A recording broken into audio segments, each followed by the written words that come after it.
Hi, I'm Bob Hoglund, Senior Faculty Member of the William Glasser Institute and President of Bob Hoglund Incorporated.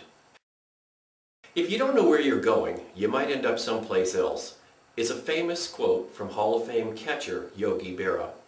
He's also known for saying, "When you come to the fork in the road, take it." While people laugh at Yogi's choice of words, the concept of drifting aimlessly is accurate in both cases. Like Yogi, Lewis Carroll makes the same point about drifting aimlessly in this conversation between Alice and the Cheshire Cat. "I was just wondering if you could help me find my way," said Alice. "Well, that depends on where you want to go." "Oh, it really doesn't matter as long as—" "Then it doesn't really matter which way you go." Recently I decided I wasn't as focused on my goals as I should be. During one of my reflection periods, I remembered a story that motivational speaker and sales expert Zig Ziglar used to tell in his workshops. Here's how it goes. Zig would stand in front of the audience and say that he could teach people to beat the greatest archer in the world. They'd look back in astonishment. Somebody would say, "Zig, you ever shot a bow and arrow?"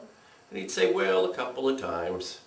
"Well, how are you going to teach us to beat the greatest archer in the world if you're not an expert?" And Zig would look at him and say, "Very easily, because we're going to blindfold him, spin him around until he's dizzy, and then have the competition while he's still blindfolded." Well, somebody would say, "Well, Zig, that's not fair. How's he supposed to hit a target he can't see?" And Zig would look back at the audience and say, "I have an even better question for you. How are you going to hit a target that you don't even have?" So what do these stories have to do with you and me? Well, hopefully they remind us of the importance of setting goals and having action plans, whether they're for ourselves, our clients, our students, or employees.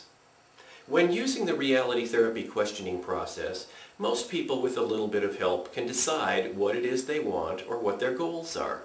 Without a definite plan and specific action steps, it's very difficult to accomplish those goals. In an ideal situation, our clients, students, or employees would come up with the plan themselves.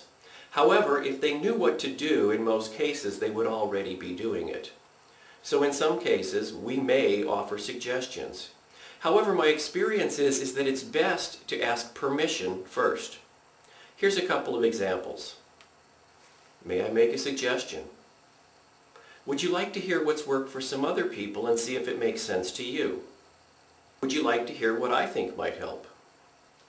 I'm going to give you 10 questions that you can use for yourself or with others. Hopefully they'll help you clarify your action steps and make it easier for you to reach your goals. What are your options? What action steps will you need to accomplish your goal? What knowledge or skills will you need to accomplish this goal? What resources do you need? What type of feedback do you want? How will you know if the plan is successful?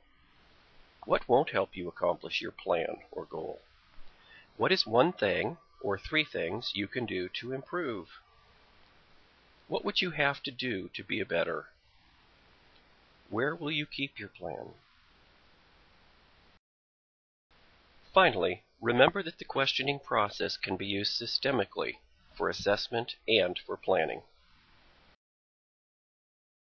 I hope you found value in those 10 questions. Remember, you can always keep the concept of the question and change the wording based on your client, your students, or your employees. Good luck. I hope you reach your goals. For more information or to sign up for monthly updates, including training opportunities, monthly thoughts, tips, and quotes, videos, podcasts, and much more, please visit www.bobhoglund.com. You can also contact me by email, bob@bobhoglund.com.